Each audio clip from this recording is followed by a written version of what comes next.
qui ne va pas vous faire de philosophie, je crois, qui va vous parler de la réalité. Monsieur Chouet qui vient d'écrire un article publié dans la revue Marine sous le titre « Afghanistan, le désert des Tartares ». Article à lire. Hein. Point d'interrogation. Et avec un point d'interrogation, oui. Bien. Ensuite, après avoir écouté des points de vue de terrain, nous écouterons Monsieur Filiu, Jean-Pierre Filiu, qui est diplomate, actuellement professeur à sciences politiques et qui est invité à l'université de Georgetown aux États-Unis.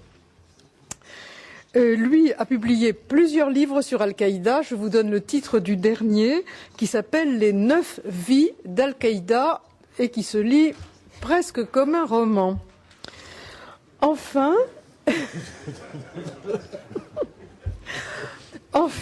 François Hesbourg, directeur de la Fondation de recherche stratégique. Conseiller, je crois que vous étiez directeur. Le directeur va être malheureux. Ah, alors, j'étais persuadée que vous étiez directeur. Vous l'étiez. Ah bon. Qui a publié il y a un an, après Al-Qaïda. Alliez-vous trop vite? Je ne sais pas. Donc, après Al-Qaïda, chez Stock, et auquel nous demanderons, après les explications fouillées de Jean-Pierre Filiu, de faire un peu une conclusion sur ce qu'on peut attendre du proche avenir. Alors, la parole est donc à Monsieur Alain Chouette. Bien. Mesdames, Messieurs, bonjour, puis bonne année puisqu'il est encore temps.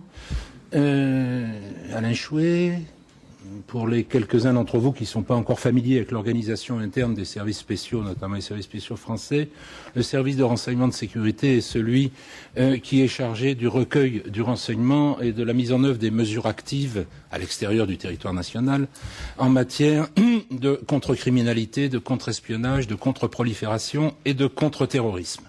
Alors tout ça, c'est des activités tout à fait ludiques qui se déroulent à l'étranger, donc évidemment dans l'illégalité la plus absolue et dans le plus grand secret, et ça donne du monde une vision un peu spécialisée. Alors j'ai donc pas l'intention ni la prétention de vous dire mal ce que Jean-Pierre Filiu et François Hesbourg vous diront très bien tout à l'heure, et j'essaierai de me borner à une approche service de renseignement du phénomène. Et là, j'avoue que, compte tenu du thème retenu pour cette table ronde, j'ai hésité à participer à un exercice qui m'est apparu de prime abord un peu comme une espèce de séance de nécromancie, parce que les questions que vous avez qualifiées de byzantines tout à l'heure, Madame Benguiga, me paraissent moins byzantines au premier abord qu'il y paraît. Et comme bon nombre de mes collègues professionnels à travers le monde, j'estime sur la base d'informations sérieuses, d'informations recoupées, que la Qaïda est morte sur le plan opérationnel dans les trous Arad Tora Bora en 2002. Les services pakistanais ensuite se sont contentés de 2003 à 2008 à nous en revendre les restes par appartement contre quelques générosités et quelques indulgences diverses. Sur les quelques 400 membres actifs de l'organisation qui existait en 2001 et dont on trouvera une assez bonne description dans l'excellent bouquin de Mark Sageman, Understanding Terror Networks, il y a moins d'une cinquantaine, essentiellement des seconds couteaux, à l'exception de Ben Laden lui-même et de Ayman Zawahiri, mais qui n'ont aucune aptitude sur le plan opérationnel. Donc moins d'une cinquantaine ont pu s'échapper, disparaître dans des zones reculées, dans des conditions de vie précaires et avec des moyens de communication rustiques ou incertains. C'est pas avec un tel dispositif qu'on peut animer à l'échelle planétaire un réseau coordonné de violence politique. D'ailleurs, il apparaît clairement qu'aucun des terroristes post-11/9 qui ont agi à Londres, Madrid, Casablanca, Djerba, Sharm el-Sheikh, Bali, Bombay, etc., ou ailleurs, n'a eu de contact avec l'organisation. Et quant aux revendications plus ou moins décalées qui sont formulées de temps en temps par Ben Laden ou Ayman Zawahiri, à supposer d'ailleurs qu'on puisse réellement les authentifier, elles n'impliquent aucune liaison opérationnelle, organisationnelle, fonctionnelle entre ces terroristes et les vestiges de l'organisation. Bien. Toutefois, je suis bien obligé, comme tout le monde, de constater qu'à force de l'invoquer à tout propos, et souvent hors de propos, dès qu'un acte de violence est commis par un musulman, ou quand un musulman se trouve au mauvais endroit et au mauvais moment, comme dans l'histoire de l'usine AZF à Toulouse, ou même quand il n'y a pas de musulmans du tout, comme les attaques à l'anthrax aux États-Unis, À force de l'invoquer en permanence, un certain nombre de médias réducteurs et quelques soi-disant experts de part et d'autre de l'Atlantique ont fini non pas par la ressusciter, mais par la transformer en une espèce d'Amédée d'Eugène Ionesco, ce mort dont le cadavre ne cesse de grandir et d'occulter la réalité et dont on ne sait pas comment s'en débarrasser. Alors l'obstination incantatoire des Occidentaux à invoquer l'organisation mythique qu'on a qualifiée d'hyperterroriste, non pas parce qu'elle a fait, mais parce qu'elle s'est attaquée à l'hyperpuissance, cette obstination incantatoire a eu très rapidement deux effets tout à fait pervers. Premier effet, tout contestataire violent dans le monde musulman, qu'il soit politique ou de droit commun, quelles que soient ses motivations, a vite compris qu'il devait se réclamer de l'Al-Qaïda s'il voulait être pris au sérieux, s'il voulait entourer son action d'une légitimité reconnue par les autres, et s'il voulait donner à son action un retentissement international. Parallèlement à ça, tous les régimes du monde musulman, et ils ne sont pas tous vertueux, nous le savons, ont bien compris qu'ils avaient tout intérêt à faire passer leurs opposants et leurs contestataires, quels qu'ils soient, pour des membres de l'organisation de Ben Laden, s'ils voulaient pouvoir les réprimer tranquillement, et même, si possible, avec l'assistance des Occidentaux.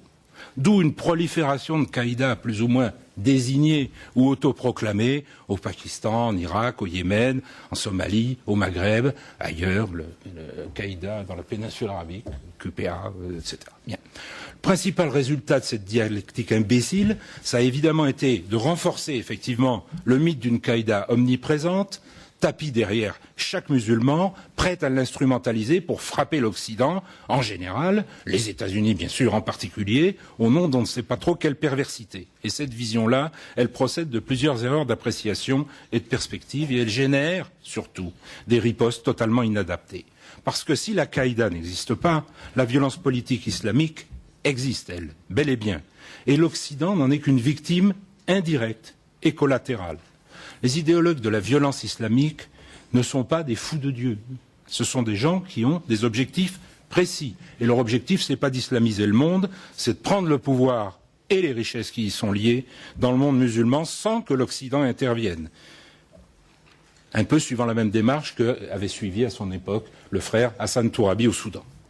Alors même si l'amour-propre des Occidentaux doit en souffrir, il faut répéter sans cesse que les principales, les plus nombreuses et les premières victimes de la violence islamique sont les musulmans. L'épicentre de cette violence islamiste, elle est ni en Afghanistan, ni en Irak. Il est en Arabie saoudite. C'est d'ailleurs ce pays que visait d'abord le manifeste contre les juifs et les croisés, qui a été un peu le texte, à la fin des années 90, le texte fondateur de l'organisation de Ben Laden. Et ce manifeste visait la famille royale saoudienne bien avant les juifs et les croisés. Et c'est aussi ce pays qui, comme le note à juste titre notre ami Antoine Sfer, est le seul au monde à porter un nom de famille. Toute proportion gardée, l'Arabie saoudite, à mes yeux, se trouve dans une situation un peu comparable à celle de la France du premier semestre 1789. Il y a une famille qui s'est installée au pouvoir en 1926 en établissant sa légitimité sur une base religieuse et en usurpant la garde des lieux saints de l'islam à ses titulaires historiques qui étaient la famille des Hachémites. Cette famille, les Saouds, composée aujourd'hui d'à peu près 3000 princes, exerce sans partage la totalité du pouvoir et accapare la totalité d'une rente astronomique provenant de l'exploitation du plus riche sous-sol du monde en hydrocarbures. Afin de conserver sa légitimité face à toute forme de contestation, la famille saoude a fermé la voie à toute forme d'expression démocratique ou pluraliste. Elle pratique, elle répand une interprétation de l'islam la plus fondamentaliste possible pour se mettre à l'abri de toute forme de surenchère dans ce domaine. La famille saoudienne est un peu comme l'Union soviétique. L'Union soviétique ne voulait pas d'ennemis ou de surenchère à gauche. La famille saoudienne ne veut pas de surenchère en islam. Seulement, avec le temps, les retombées de la rente hydrocarbures ont tout de même donné naissance à diverses formes de commerce, d'industrie, auxquelles les princes, comme tous les princes, ne sauraient évidemment toucher sans déroger, et qu'ils ont concédé, moyennant participation aux bénéfices, à des entrepreneurs roturiers, majoritairement issus de pays voisins, de pays étrangers, évidemment musulmans, principalement des Yéménites, et dans une aussi assez large mesure des Levantins, Syriens, Libanais, Palestiniens, plus quelques autres. Et alors que l'avenir du pétrole s'annonce incertain, Ces entrepreneurs font observer, pensez à juste titre, comme les bourgeois du tiers-État en 1789, que c'est eux qui font tourner la boutique et qui préparent l'avenir du pays. Et que dans ces conditions, ce serait que justice qu'on leur concède, on les associe sous une forme ou une autre à l'exercice du pouvoir ou à la gestion d'une rente que la famille régnante, je vous le rappelle, jusqu'à une date récente, le plus légalement du monde, assimilait à sa cassette personnelle. Problème, c'est comment faire passer ce type de revendication dans un pays où toute forme d'expression pluraliste est exclue par définition. Quelle légitimité peut-on opposer à un pouvoir qui se réclame de l'adoubement divin? Quelle pression exercer sur un régime familial qui bénéficie à titre personnel depuis 1945, suite au pacte de Quincy conclu à titre personnel entre le vieux Ibn Saoud et le président Roosevelt, qui bénéficie de la protection politique et militaire de l'hyperpuissance américaine en échange du monopole sur l'exploitation des hydrocarbures. À l'évidence, les contestataires de cette théocratie-là n'ont comme recours qu'un mélange plus ou moins dosé de violence révolutionnaire et de surenchère fondamentaliste. On ne peut pas aller à gauche, on est obligé d'aller qu'à droite. Exercer à l'encontre du pouvoir et bien sûr de ses protecteurs extérieurs, parce que s'il n'y a pas les protecteurs extérieurs, le pouvoir s'écroule. Et c'est donc pas un hasard si on trouve parmi les activistes islamistes les plus violents un nombre significatif d'enfants de cette bourgeoisie qui sont privés de tout droit politique, mais sûrement pas ni de moyens, ni d'idées. Et Oussama Ben Laden en fait partie. Il est au nombre de ceux-là. Il s'est trouvé propulsé dans le champ de la violence, de l'intégrisme, par les nobles séoudiens qui trouvaient expédient de faire défendre les intérêts extérieurs du royaume par les enfants de leurs valets plutôt que par les leurs. Ça, c'est l'erreur classique des parvenus. Alors, et au gré de leurs picaresques aventures, nos jeunes gens, nos fils de bourgeois, ont fait de mauvaises rencontres, ils ont subi de mauvaises influences, et ils sont revenus sur le terrain pour mordre la main de leur maître. C'est ainsi que s'est engagée, dès le milieu des années 80, une surenchère permanente au fondamentalisme religieux et au contrôle de l'islam mondial entre la famille Saoud et ses rivaux ou ses opposants à l'intérieur comme à l'extérieur. La rivalité chiite, sunnite, Iran, la rivalité de légitimité Iran-Arabie a été pour beaucoup dans l'élévation du niveau du fondamentalisme musulman. Cette surenchère s'est essentiellement traduite, faute de ressources humaines, faute de savoir-faire en matière d'action extérieure, par le seul moyen qui ne manque pas en Arabie, l'argent. C'est des fonds qui sont distribués de façon souvent inconsidérée dans l'ensemble du monde musulman et des communautés émigrées, qui ont évidemment fini dans l'escarcelle de ceux qui pouvaient s'en servir, c'est-à-dire de la seule organisation islamiste internationale à peu près structurée, bien structurée, qui est l'Association des frères musulmans et surtout sa branche transgressive, sa branche violente, son émanation violente que sont les Jama'a Islamiyya, les groupes islamiques, dont la Qaïda de Ben Laden n'était à mon sens que l'une des nombreuses manifestations. Et de fait, partout où la violence djihadiste s'exprime, c'est toujours évidemment dans les zones les plus fragilisées du monde musulman et de ses communautés immigrées, sa genèse repose toujours sur la même logique ternaire. Premier élément, une surenchère idéologique et financière du régime séoudien et de ses opposants locaux ou de ses rivaux. Deuxième élément, une forte implantation locale de l'Association des frères musulmans ou de ses émanations que sont les Jama'a Islamiyya, qui profitent des surenchères et qui surfent habilement sur toutes les contradictions politiques, économiques, sociales, pour dresser les masses contre les pouvoirs locaux et pour dissuader l'Occident de se porter à leur secours ou d'intervenir. Il faut rendre, pour être tranquille chez soi, il faut rendre le monde musulman haineux et haïssable. Et puis, troisième élément de cette logique ternaire, parce qu'il faut battre un peu notre coulpe, un regrettable penchant de la diplomatie et des services occidentaux, américains en tête bien sûr, et de leurs alliés locaux, à soutenir dans le monde entier, souvent militairement, les mouvements politiques les plus réactionnaires et les plus intégristes sur le plan religieux, comme rempart contre l'Union soviétique jusque dans les années 90, et dans la politique de containment de l'Iran ensuite, depuis les années 80.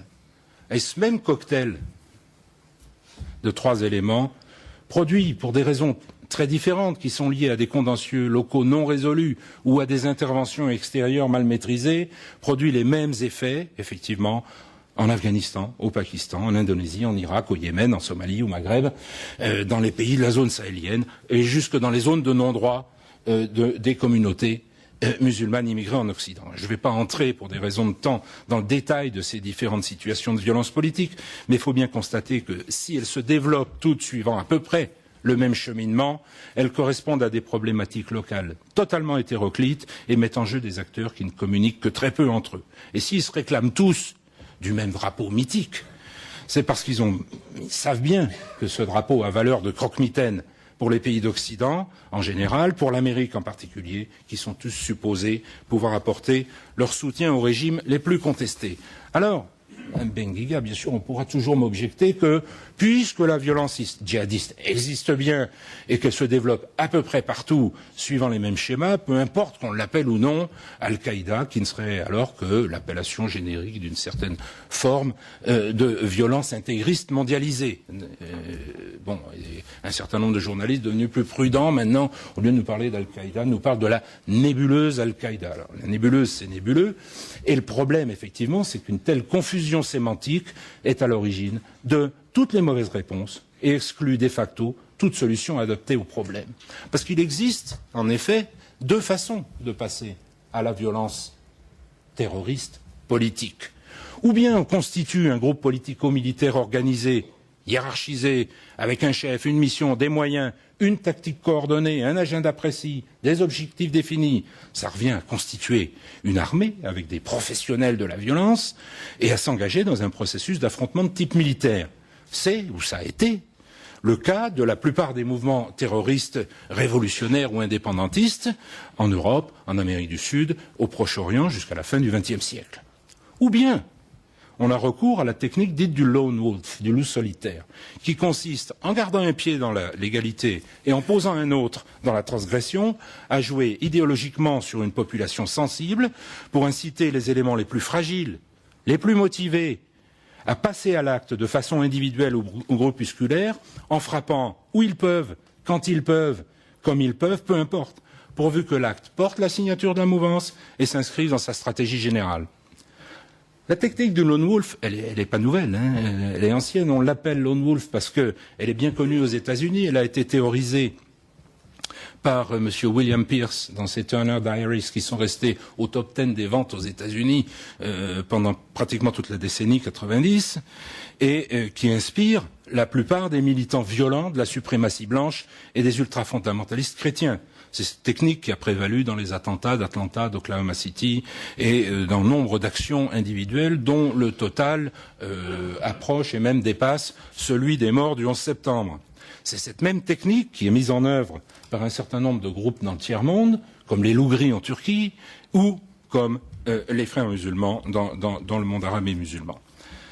Alors, si certaines formes de violence locale dans le monde arabe empruntent au premier modèle, c'est à l'évidence, suivant le second modèle, que fonctionne la violence djihadiste exercée en direction de l'Occident et en direction d'un certain nombre de régimes arabes. Et tous les services de sécurité et de renseignement savent pertinemment qu'on ne s'oppose pas à la technique du lone wolf par des moyens militaires, des divisions blindées, ou par une inflation de mesures sécuritaires indifférenciées. On s'oppose à la technique du lone wolf par des mesures sécuritaires ciblées, appuyées sur des initiatives politiques, sociales, économiques, éducatives et culturelles qui visent à assécher le vivier des volontaires potentiels en les coupant de leurs sponsors idéologiques et financiers. Non seulement, et là je vous renvoie à différents rapports du Trésor américain, rien de sérieux n'a été entrepris pour tenter d'enrayer le substrat financier, et encore moins le substrat idéologique de la violence djihadiste, mais en désignant la Qaïda comme l'ennemi permanent contre lequel il faut mener une croisade par des voies militaires et sécuritaires totalement inadaptées à sa forme réelle, on a pris une mitrailleuse pour tuer un moustique. Alors évidemment, on a raté le moustique, mais les dégâts collatéraux sont patents, comme on peut le constater au quotidien, en Irak, en Afghanistan, en Somalie, au Yémen. Et le premier effet de cette croisade ratée, ça a été d'alimenter, au contraire, le vivier des volontaires de légitimer cette forme de violence, d'en faire le seul référentiel d'action, d'affirmation possible dans un monde musulman dont l'imaginaire collectif est traumatisé maintenant par une loi universelle des suspects qui pèse sur elle, par des interventions et des occupations militaires massives, interminables et aveugles. Depuis 9 ans, l'Occident frappe sans grand discernement en Irak, en Afghanistan, dans les zones tribales du Pakistan, en Somalie, en Palestine bien sûr. On se propose maintenant d'intervenir au Yémen, et puis pourquoi pas pendant qu'on y est en Iran, mais aux yeux des musulmans, Ben Laden court toujours au nez et à la barbe de la plus puissante armée du monde, et le régime islamiste d'Arabie saoudite reste sous la protection absolue de l'Amérique. Alors pour conclure, et essayer d'apporter mon élément de réponse à cette table ronde, où en est Al-Qaïda? L'Al-Qaïda, elle est morte entre 2002 et 2004. Mais avant de mourir, elle a été engrossée par les erreurs stratégiques de l'Occident et les calculs peu avisés d'un certain nombre de régimes de pays musulmans. Et elle a fait des petits. Alors le problème pour nous, c'est maintenant de savoir si nous referons avec ces rejetons malvenus les mêmes erreurs en alimentant un cycle indéfini de violence, ou si, pour garder la référence à UNESCO, nous saurons, avec nos partenaires arabes et musulmans, enrayer la prolifération des rhinocéros. Merci.